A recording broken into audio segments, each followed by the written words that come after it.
Chapter 18, Personal Selling and Sales Promotion. In this video, we will be covering the steps of the personal selling process, sales force management, sales promotion, consumer sales promotion methods, and trade sales promotion methods. Steps of the personal selling process. Step 1 is prospecting. This is when you develop a database of potential customers. Step 2 is the pre-approach. This is where you identify key decision makers, review account history and problems, contact other clients for information, you assess credit histories and problems, and then you prepare sales presentations, identify product needs, and obtain relevant literature. Step 3 is the approach. This is the manner in which a salesperson contacts a potential customer. It is a critical step in the sales process. The purpose is to gather information about the buyer's needs and objectives. Creating a favorable impression and building rapport with prospective clients is important tasks in the approach because the prospect's first impressions of the salesperson are usually lasting ones. Step 4 is making the presentation. During a sales presentation, the salesperson must attract and hold the prospect's attention. Different buyers respond to different tactics, but most respond well to information exchange and recommendations. Listening is important in part as a salesperson. Step 5 is overcoming objections. An effective salesperson usually seeks out a prospect's objections in order to address them. The best way to overcome objections is to anticipate and counter them before the prospect raises them. The salesperson should handle objections as they arise. Step 6 is closing the sale. Closing is the stage in the personal selling process when the salesperson asks the prospect to buy the product. The final step is following up. After a successful closing, the salesperson must follow up the sale. They should see whether the order was delivered on time and installed properly, if the installation was required. 18.5 Sales Force Management. 18.5a Establishing Sales Force Objectives. Sales force objectives give salespeople an idea of what to accomplish in a specific time period, and give sales force direction and purpose, as well as serving as standards of performance. Objectives are normally stated in terms of sales, volume, market share, or profit. 18.5b Determining sales force size. The importance of sales force size influences the company's ability to generate sales and profit. It also affects the compensation methods used, salespeople's morale, and overall sales force management.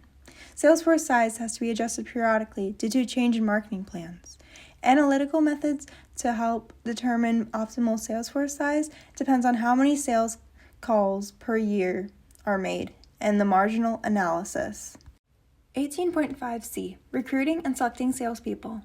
Sales managers identify qualified applicants for open positions. Qualifications should be defined before recruitment begins. Sales traits must be aligned with the company's specific sales tasks. Selection procedures should be tailored to organizational needs, and recruitment should be consistent, not sporadic. 18.5d Training sales personnel. Training programs must define what to teach, who to train, and how to deliver it. Sales training can focus on the company, its products, or selling techniques. Training can take place in the field, at institutions, in-house, or online. Methods include lectures, demos, simulations, role plays, and on-the-job training. Training methods and materials should align with training needs, program content, budget complexity, and trainer expertise. 18.5e Compensating salespeople. To build and sustain a high-performing sales force, organizations must implement a compensation plan that attracts, motivates, and retains top talent. The 3 basic compensation methods are straight salary. This is when salespeople receive a fixed amount over a set time period, regardless of sales. Straight commission. Compensation is based solely on the value of sales made during a given period. Combination plan. Salespeople earn a base salary plus commission based on sales performance. The next section we will be diving into is sales promotion. Sales promotion is defined as an activity and/or material intended to induce resellers or salespeople to sell a product or consumers to buy it. So this includes things like price discounts and point of purchase displays, which we will talk about later in the video. Why do companies use sales promotion? They use them because they increase sales by giving people more reasons to buy the product. They also persuade customers to switch brands because over the years brand loyalty has decreased. And last but not least, they yield quick results with limited time coupons and cents off offers. What to consider when determining your sales promotion?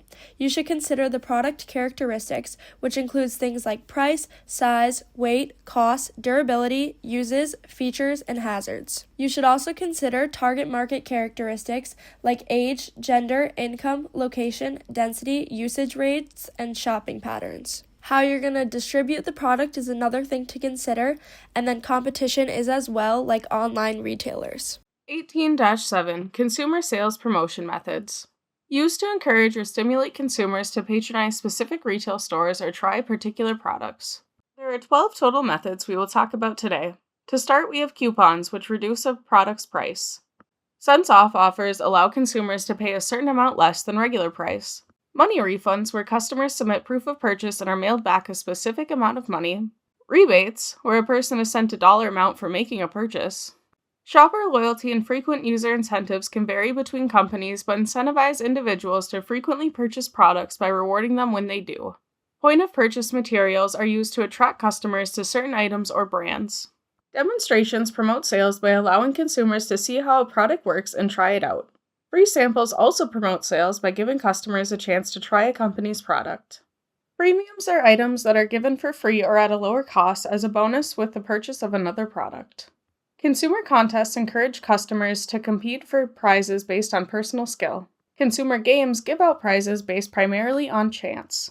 And finally, consumer sweepstakes, where entrants submit their information for a prize drawing. Up next is trade sales promotion methods. Let's start with trade allowances. These are promotional tools used by manufacturers to encourage resellers to stock more of a product or give it special attention in store. Manufacturers offer trade allowances as financial incentives to resellers.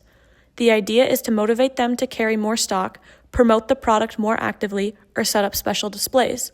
This is especially helpful when launching a new product or during a competitive sales season. There are several types of trade allowances. Let me walk you through a few common ones. Buying allowance. This is a temporary price reduction. Retailers get a better deal if they purchase a certain quantity within a set time. Buyback allowance.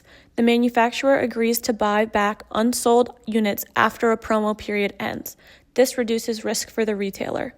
Scan back allowance. Retailers are rewarded based on how many items are scanned at checkout during a set time frame. It's a performance-based reward. Merchandise allowance. Retailers get paid for putting up in-store displays or running other promotional efforts.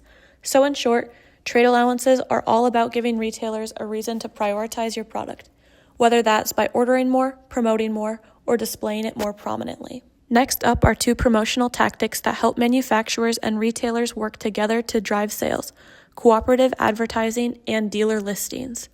Cooperative advertising is a cost-sharing arrangement. Here, the manufacturer agrees to cover part of the retailer's advertising expenses as long as the ads promote the manufacturer's product. This could include things like local newspaper ads, online banners, or even radio spots where the retailer mentions the brand. It's a win-win. The retailer saves money on advertising and the manufacturer gets more visibility. Dealer listings are advertisements created by the manufacturer that name or list retailers who carry the product. So instead of saying, "Buy this great vacuum cleaner," it might say, "Buy this vacuum cleaner at Target, Walmart, or Home Depot." Now we're going to talk about two common promotional tools used to incentivize retailers: free merchandise and gifts, also known as dealer loaders. Let's start with free merchandise. This is a reward manufacturers give to resellers who buy a certain quantity of products. For example, if a retailer orders 100 units of a product, they might get 10 extra units for free. This helps encourage bulk purchasing and can be a cost-effective way for retailers to increase inventory without paying extra. Gifts, or dealer loaders, are a little different. Instead of receiving more of the product, the retailer gets a non-product item like a branded mug set, a backpack, or even electronics. These gifts act as an incentive to hit specific purchase targets. It's especially effective when the gift is something the retailer staff can use or enjoy. It makes the promotion feel more personal. In short, both strategies reward retailers for large purchases, one with more of the product and the other with a tangible gift. The choice between them depends on what kind of motivation the manufacturer wants to offer. Next, let's go over premium money, sometimes called push money. This is a tactic often used to drive sales through incentives. Premium money is extra compensation, kind of like a bonus, that manufacturers give to salespeople to encourage them to promote specific products. It's all about providing motivation to push certain items more aggressively. Push money is most effective when personal selling is a key part of your marketing approach.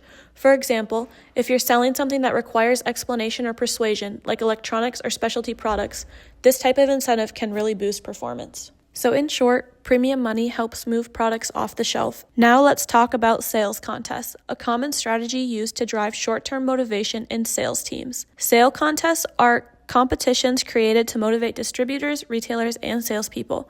The goal is to encourage higher performance by recognizing outstanding achievements. Think of it as a way to inject some friendly competition into the sales process. Now, while these contests can be effective, there are a couple important things to keep in mind. First, the boost in motivation might only be temporary. Once the contest ends, performance could return to previous levels. Second, the prizes can get expensive, especially if you're trying to make them attractive enough to inspire real competition. So while sales contests can be powerful in the short run, they need to be carefully planned to ensure that they're worth the investment. Thanks for watching our review on Chapter 18, Personal Selling and Sales Promotion. Happy studying!